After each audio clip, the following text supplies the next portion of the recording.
नमस्कार. ॲमिकस लॉ अकॅडमीमध्ये आपलं स्वागत आहे आणि आज आपल्याबरोबर आहेत 2022च्या प्रोसेसमध्ये जे मेरिटमध्ये ज्यांचा 31वा नंबर आलेला आहे न्यायाधीश परीक्षा JMFCच्या एक्झाममध्ये शुभांगी घुले मॅडम. आणि त्यांच्याबद्दल अनेक वर्षांपासून आम्ही त्यांना ओळखतो, त्यांच्या संपर्कात आहोत. तर गेली 5 वर्ष ते तयारी करतात. अर्थात 5 वर्षामध्ये एकच मोठी प्रोसेस झालेली होती आणि ही दुसरी प्रोसेस आहे, त्यामुळे त्यांचा हा दुसरा अटेम्प्ट आहे. आणि विशेष म्हणजे इथं पुण्यामध्ये जवळच घर असून सुद्धा त्या घरापासून लांब राहून इथं हॉस्टेलवर राहून 5 वर्ष कॉन्स्टंट अभ्यास करतात.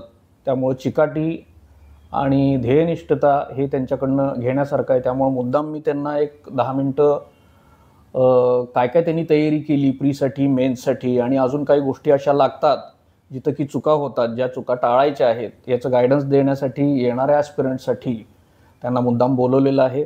तर शुभांगी मॅडम नमस्कार, वेलकम. आणि तुमचं परत एकदा अभिनंदन. Thank you sir. दुसऱ्या प्रयत्नामध्ये तुम्ही खूप मोठी मजल मारली आणि 2023 मध्ये पण आता आय थिंक तुम्ही इंटरव्ह्यूला क्वालिफाय झालेला आहात. ठीक आहे, तर आपण थोडक्यात बोलू. आता तुम्हाला तर खूप मोठा अनुभव आहे. तुम्ही अगदी 5 वर्ष राहून इथं तयारी केलेली आहे. तुमच्याबरोबर अनेक लोक सुद्धा होते तयारी करणारे, तुमचा ग्रुप सुद्धा होता. तर या सगळ्यातनं मला थोडक्यात असं सांगायचं आहे की प्रिलिम्स, मेन्स आणि इंटरव्ह्यू हे जे 3 टप्पे महत्त्वाचे आपले आहेत, तर प्रिलिम्ससाठी काय महत्त्वाचं आहे, तयारी कशी केली पाहिजे आणि काय चुका होतात, हे प्रिलिम्स, मेन्स आणि इंटरव्ह्यू या बाबतीत मला जाणून घ्यायचं आहे. तर आपण सुरुवातीला प्रिलिम्सबद्दल बोलू की प्रिलिम्सची तयारी आणि काय चुका होतात, त्या कशा टाळल्या पाहिजेत. प्रिलिम्सला मेनली तुम्ही बेरॅकचा चांगला अभ्यास केला पाहिजे. बेरॅकला मार्किंग केले पाहिजेत की जिथं क्वेश्चन फ्रेम होतो तिथं असं टॅग केला पाहिजे की इथं क्वेश्चन फ्रेम होतोय, हे की पॉईंट्स आहेत त्यातले.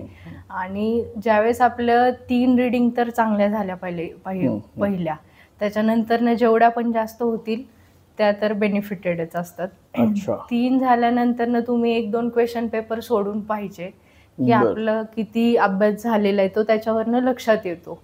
मग परत रीडिंग करायचे की जेवढ्या आपल्या चुका होतात किंवा कमी मार्क्स येतात क्वेश्चन पेपर सोडवल्यावर, मग परत रीडिंग करायचे. आणि जे क्वेश्चन बँक्स असतात बाकीचे अकॅडमीचे किंवा आपल्या ॲमिकसचे पण पुस्तक आहेत ते सोडवा तुम्ही. जास्तीत जास्त प्रश्नांचं जे काही संच असतो तो सोडवायचा प्रयत्न करायचा. त्याच्यातनं आपल्याला कळतं की कुठे क्वेश्चन फ्रेम होतोय, कसं त्याचं ॲनालिटिकल आहे का, सिम्पल क्वेश्चन आहे, त्या सगळ्या गोष्टी कळत असतात.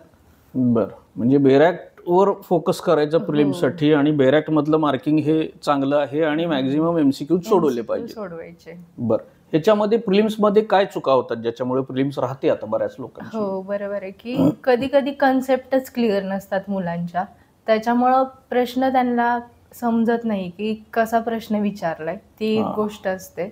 आणि कन्सेप्ट क्लिअर नसल्यामुळे उलटा सुलटा प्रश्न आला की गोंधळ होतो. आणि आजकाल ॲनालिटिकल ट्रेंड जास्त आहे, त्याच्यामुळं कन्सेप्ट पहिली क्लिअर पाहिजे तुमची. Very good. त्याच्यानंतर दुसरा पॉइंट म्हणजे तुम्ही जे रीडिंग करताय ते एकदम बारीक रीडिंग पाहिजे बेरॅक्टचं, की कुठेही क्वेश्चन फ्रेम झाला तरी आपल्याला ते लगेच टॅकल झालं पाहिजे. Okay okay. मग त्याच अनुषंगाने म्हणजे असं म्हणता येईल का की प्रिलिम्स आणि मेन्स, आता काही बरेच कॅन्डिडेट मी बघितले की प्रिलिमचा अभ्यास वेगळा, मेन्सचा अभ्यास वेगळा, असं त्यांचा काहीतरी कन्सेप्ट असतो. माझं पर्सनली मी कोणालाही हे नाही सांगत की असं काही असतं. मला असं वाटतं की आधी तुम्ही जसं सांगितलं कन्सेप्ट क्लिअरन्स आणि मग प्री आणि मेन्स असा अभ्यास न करता दोन्हीचा अभ्यास एकत्रच झाला पाहिजे.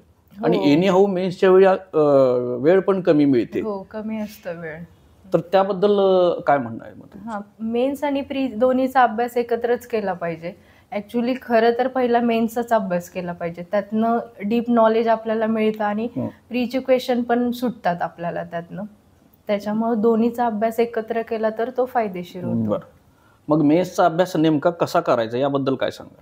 मेन्सचा अभ्यास करताना स्वतःचे पहिले नोट्स प्रिपेअर करा की बेरॅक्ट, रेफरन्स बुक, ते सगळं एकत्र करून तुमचे आन्सर तयार करा की हे आपलं आयडियल आन्सर असणार आहे क्वेश्चन पेपर आला की त्याच्यात लिहिण्यासाठी. नोट्स प्रिपेअर झाल्यानंतर तुमचं मग प्रेझेंटेशन किंवा तुमचं हँड रायटिंग, त्या सगळ्या गोष्टी पाहिल्या पाहिजेत. ते सुद्धा मॅटर करतं मेन्ससाठी. आणि थर्ड गोष्ट म्हणजे तुम्ही जास्तीत जास्त क्वेश्चन पेपर सोडवले पाहिजेत. मी तर 50 पेपर सोडवले होते, कारण बापरे. सेकंड अटेम्प्टला आम्हाला 1 वर्षाचा पिरियड भेटला होता. त्याच्यामुळे तुम्ही जेवढं प्रॅक्टिस जास्त कराल तेवढं तुम्हाला मिळणार आहे त्याच्यातनं बेनिफिट्स. बरं, म्हणजे पेपर सोडवणं, रायटिंग प्रॅक्टिस आणि कन्सेप्ट क्लिअरन्स हो, हे महत्त्वाचं आहे. बरं, आणि अजून काही आहे अशी खास टिप्स जी आहे, म्हणजे एखादी अशी खास हे जे तुम्ही वापरला किंवा जे तुमच्या ग्रुपमध्ये चर्चेला होते की मेन्समध्ये हे थोडंसं असायला पाहिजे, चांगले मार्क मिळतील, असं काही खास हे आहे? मेन्ससाठी तुमचं हँडरायटिंग स्पीड खूप मॅटर करतं तिथं, की जेवढा स्पीड जास्त असेल. आमच्या 22च्या प्रोसेसला खूप लेंदी पेपर आले होते, तर ज्यांचे स्पीड जास्त होते त्यांचेच पेपर कव्हर झाले होते. आणि स्पीड जास्त असणं आणि त्या स्पीड मध्ये लिहिलेलं समजणं, ह्या दोन्ही गोष्टी महत्त्वाच्या. प्रेझेंटेशन पण तेवढंच व्यवस्थित आलं पाहिजे आपलं, पहिल्या पानापासून ते शेवटच्या पानामध्ये पर्यंत अक्षराची कन्सिस्टन्सी पण तशीच राहिली पाहिजे. आणि दुसरी गोष्ट म्हणजे तुमचे ऍडिशनल पॉइंट्स, ते तुम्हाला स्कोर करून देतात. त्याच्यामुळे जेवढे ऍडिशनल पॉइंट तुम्हाला ऍड करता येतील तेवढे तुम्ही ऍड केले पाहिजेत. मेन्सच्या दृष्टीने एक शेवटचा प्रश्न, की मेन्समध्ये जजमेंट रायटिंग हा सगळ्यांना येणारा प्रॉब्लेम आहे. अर्थात तो अवघड पार्टच आहे, नाही असं नाही. तर सिव्हिल आणि क्रिमिनल दोन्हीमध्ये 20-20 मार्काला जजमेंट असतात, म्हणजे 40 मार्क 200 पैकी जजमेंट रायटिंगला दिलेले असतात. त्याच्याबद्दल अगदी एका वाक्यामध्ये काय महत्त्वाचं आहे किंवा कसं केलं पाहिजे?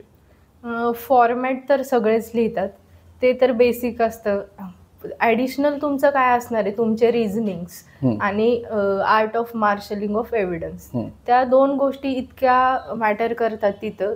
तुम्हाला 10 मार्काच्या पुढे जर जायचं असेल जजमेंट रायटिंग मध्ये, तर तुमचं आर्ट ऑफ मार्शलिंग एव्हिडन्स वरती जे आहे ते आणि रिझनिंग खूप व्यवस्थित पाहिजे. त्यासाठी ऍक्च्युअल कोर्टचे सगळे जजमेंट रीड केले पाहिजे, JMFCचे जजमेंट वाचले पाहिजे. ओके, आता आपण इंटरव्ह्यूवर येऊया. तर नुकताच तुमचा इंटरव्ह्यू झाला. इंटरव्ह्यूमध्ये आय थिंक तुम्हाला किती मार्क आहेत? 29 मार्क आहेत. खूप छान मार्क आहेत. आणि परत एकदा इंटरव्ह्यूला पण आता जाणार आहेत तुम्ही. ओके, तर इंटरव्ह्यूबद्दल काय सांगाल? काय नेमक्या गोष्टी काय लक्षात ठेवल्या पाहिजेत इंटरव्ह्यूला जाताना? इंटरव्ह्यूला तर अभ्यास तर सगळेच करत असतात आणि सगळ्यांचाच अभ्यास चांगला असतो, कारण आपण मेन्स पर्यंत आलेलो असतो म्हणजे अभ्यास केलेलाच असतो.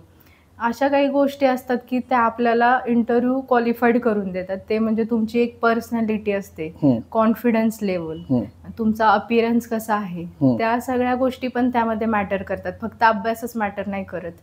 तुम्ही आय कॉन्टॅक्ट कसे करता किंवा तुमचा जे काही कॉन्फिडन्स लेवल आहे ती महत्वाची असते तिथं. तुम्ही कशी केली इंटरव्ह्यूची तयारी? कशी करायला पाहिजे एक्झॅक्ट पहिलं तर तुम्ही कोर्टमध्ये गेलं पाहिजे, ते महत्वाचं असतं सगळ्यात. प्रॅक्टिकल नॉलेज महत्वाचं. प्रॅक्टिकल नॉलेज घेतलं पाहिजे. नंतर तुम्ही जास्तीत जास्त मॉक्स दिले पाहिजेत. जिथे जिथे तुम्हाला पॉसिबल होईल तिथे तिथे तुम्ही मॉक दिले पाहिजेत. तुमचे ज्युनियर असतील, सिनियर असतील, सगळ्यांकडे मॉक दिले पाहिजेत. त्याच्यामधनं कॉन्फिडन्स लेवल तुमची बिल्ड होते तिथे. बरं, व्हेरी गुड. तर प्रिलिम्स मेन्स इंटरव्ह्यू याबद्दल अगदी ताज्या टिप्स आहेत, त्या नुकताच निकाल आलेला आहे. आणि अशा अनेक यशस्वी उमेदवारांचे जे काही फीडबॅक्स असतील ते आम्ही जास्तीत जास्त आणायचा प्रयत्न करणार आहे. तर या होत्या शुभांगी मॅडम, ज्या आत्ता 22च्या मेरिट लिस्टमध्ये 31व्या नंबरनं उत्तीर्ण झालेल्या आहेत. थोड्याच दिवसात रेकमेंडेशन लिस्ट येईल. तर प्रिलिम्स मेन्स आणि इंटरव्ह्यू याबद्दल आपण बोललो.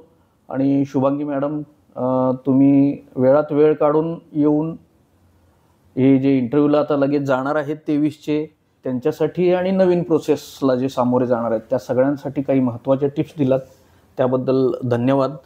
आणि आपण परत भेटू, अशाच काही यशस्वी लोकांच्या बरोबर गप्पा मारू आणि त्यांच्याकडून गायडन्स घेऊ. सो धन्यवाद. थँक्यू.